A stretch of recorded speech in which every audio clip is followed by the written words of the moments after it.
Bismillahirrahmanirrahim. Assalamualaikum warahmatullahi wabarakatuh.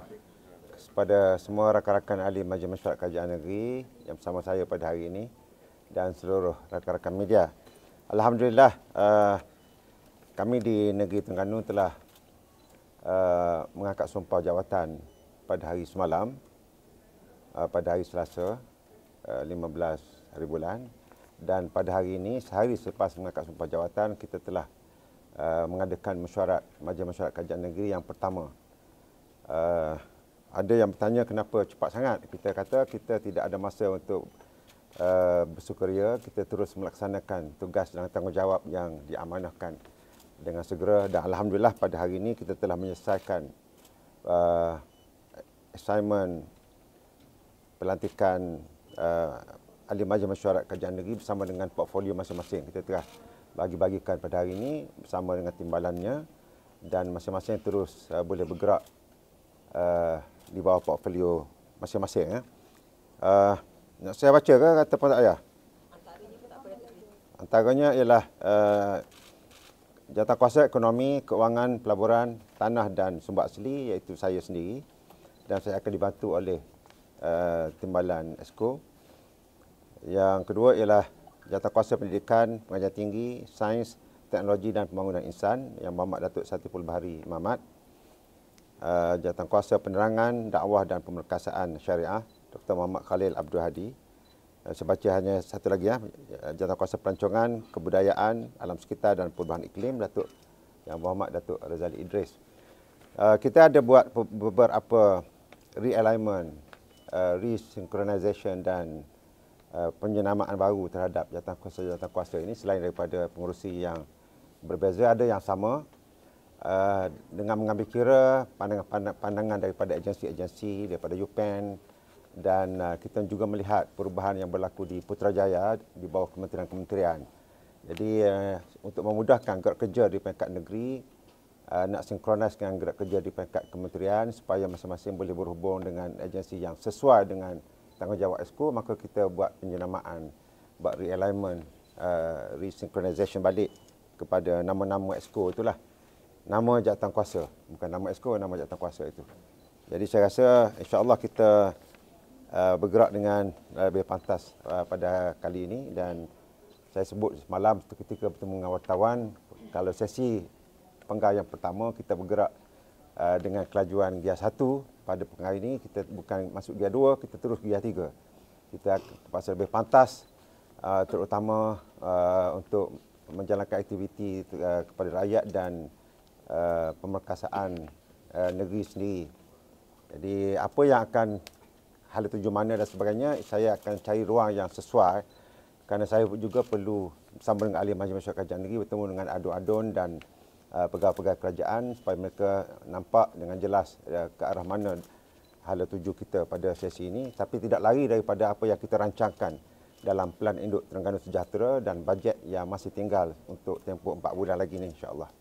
Dan juga saya dalam mesyuarat tadi saya telah mengarahkan dan telah bersetuju dalam mesyuarat supaya masing-masing portfolio untuk merangka gerak kerja yang berkesan 4 bulan ini, dan kami Esko akan mengadakan retreat supaya tidak berlaku redundancy dari segi program-program, dan kita mempunyai hala tuju yang jelas sehingga berakhir pada tahun ini sebelum daripada kita melaksanakan bajet baru pada tahun depan. Okey. Harapan Datuk Seri kepada Esko baru?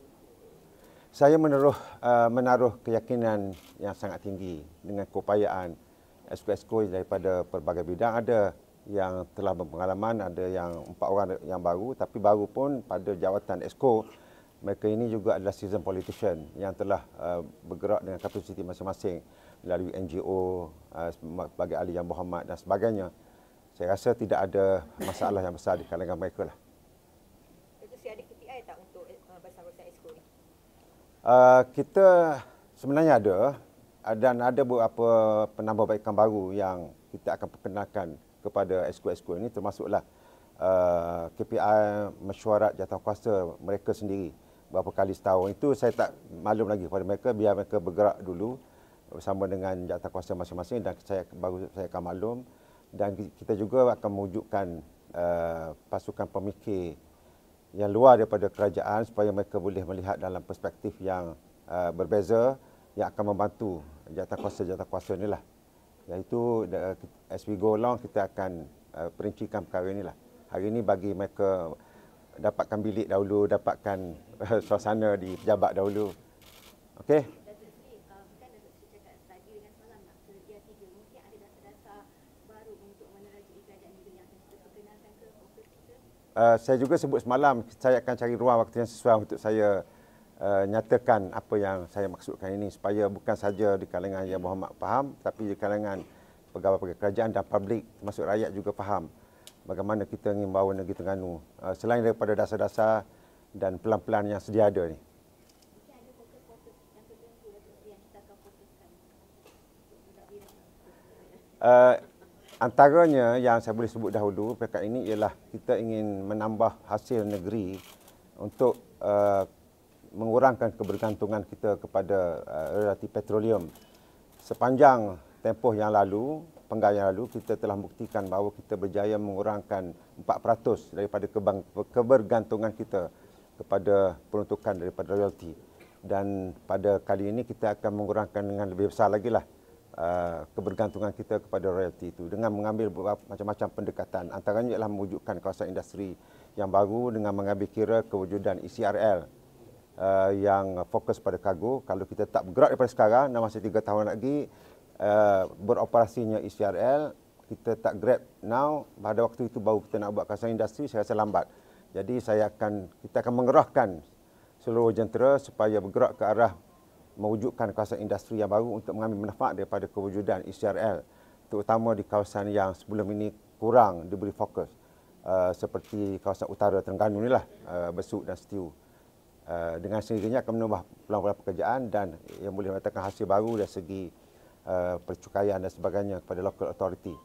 Jadi ini antara perkaranya. Selain daripada kita akan explore the hydrogen economy sebagaimana yang menjadi trend waktu sekarang ini, dan saya setelah mengadakan perbincangan dengan pihak daripada Korea, termasuklah Duta Korea sendiri, untuk kita mencari jalan bagaimana untuk negeri Terengganu terlibat dalam hydrogen economy. Jadi macam-macam itu salah satu contoh-contoh, dan saya percaya di kalangan ahli-ahli Majlis Mesyuarat Kerajaan Negeri melalui portfolio masing-masing pun sudah ada perkara baru yang ingin diperkenalkan untuk melonjakkan negeri Terengganu ini dalam bentuk Gear 3 tadilah. Adakah Datuk Seri melihat peluang bertandingan luas pada pergerakan ini kerana pada pekan lepas sedikit terbataskan PKP dan sebagainya? Memang setiap zaman dan masa cabarannya berbeza-beza. Pada waktu ini, walaupun tidak ada COVID, tetapi melonjakkan ekonomi masih lagi cabaran dengan geopolitik antarabangsa yang masih belum selesai, dengan kadar interest rate di US pun yang masih menekan kedudukan negara-negara yang berurusan dengan dolar Amerika ini, termasuklah Malaysia, dan sikit sebanyak oleh kerana Terengganu berada dalam Malaysia, maka ia juga memberi kesan kepada seluruh aktiviti ekonomi. Itu cabarannya. Tapi kita akan bersama dengan semua pihak untuk menangani perkara ini, termasuklah kerajaan pusat. Sebab itu saya selalu menekankan kepada kepimpinan di Putrajaya, dan saya sebut cara terbuka dalam ucapan ketika Yang Amat Perdana Menteri hadir pun, bahawa kita sangat terbuka untuk mencari jalan bagaimana untuk sama-sama membantu mengurangkan tekanan ekonomi, dan kerajaan Terengganu sangat terbuka. Kita kurangkanlah politik bab itu. Yang penting ialah kita mencari jalan bagaimana untuk membantu negara, membantu rakyat, membantu komuniti dan sebagainya. Jadi ini tak boleh dicapai dengan sebelah pihak saja. Ingin berusaha ke arah itu, semua pihak, termasuklah sama ada pembangkang ataupun kerajaan, sama ada di peringkat federal atau di peringkat negeri.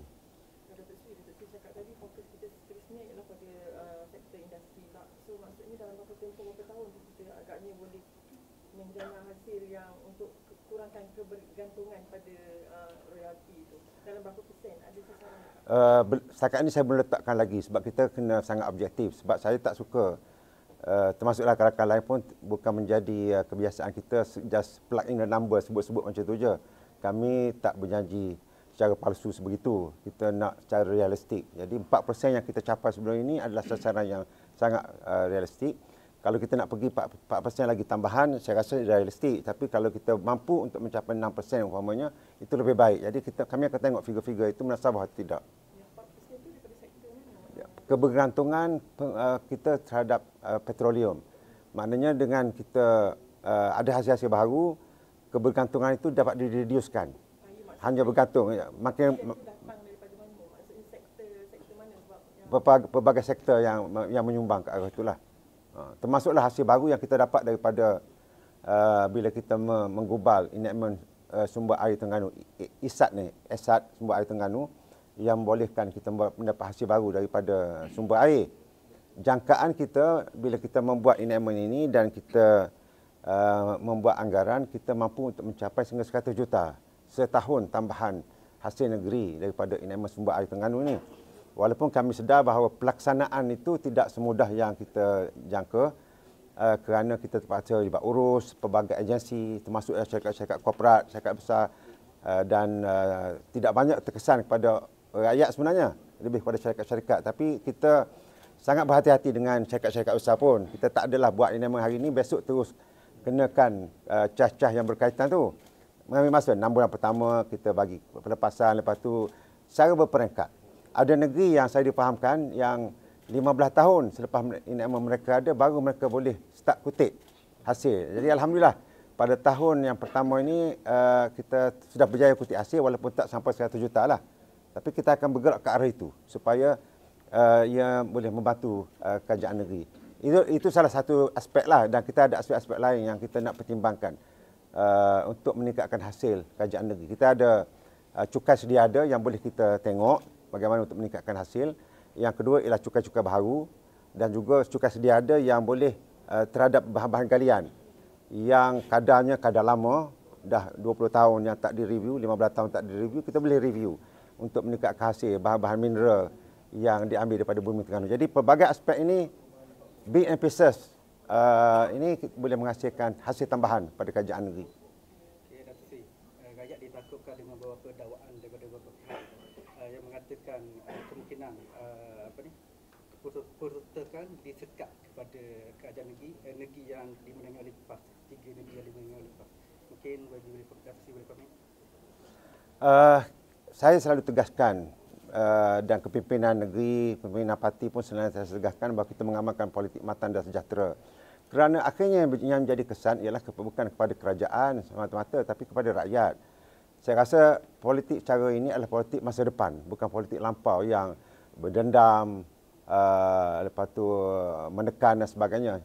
Pendekatan yang sama harusnya diambil juga oleh semua pihak. Saya tak nak sebutlah pihak mana, tapi semua pemberi dan penerima ini haruslah bersikap dengan matang dan jujur dalam menyelesaikan masalah rakyat. Jadi dengan pendekatan ini kami akan senantiasa terbuka untuk berunding dengan semua pihak lah. Jadi saya percaya insya-Allah kita boleh menangani perkara ini. Sikit Datuk Seri, manifesto terdekat yang bakal dilaksanakan. Itu kita akan tengok balik ahli-ahli majlis mesyuarat baru masuk ofis. Ada setengah tu baru duduk tengah nak masuk ofis. Jadi kita beri masa sikitlah. Datuk Seri, timbalan semua dah rapi. Ada dalam ni dah. Speaker tukar tak Datuk Seri? Bila sampai waktunya kita akan maklum. Okey. Terima kasih.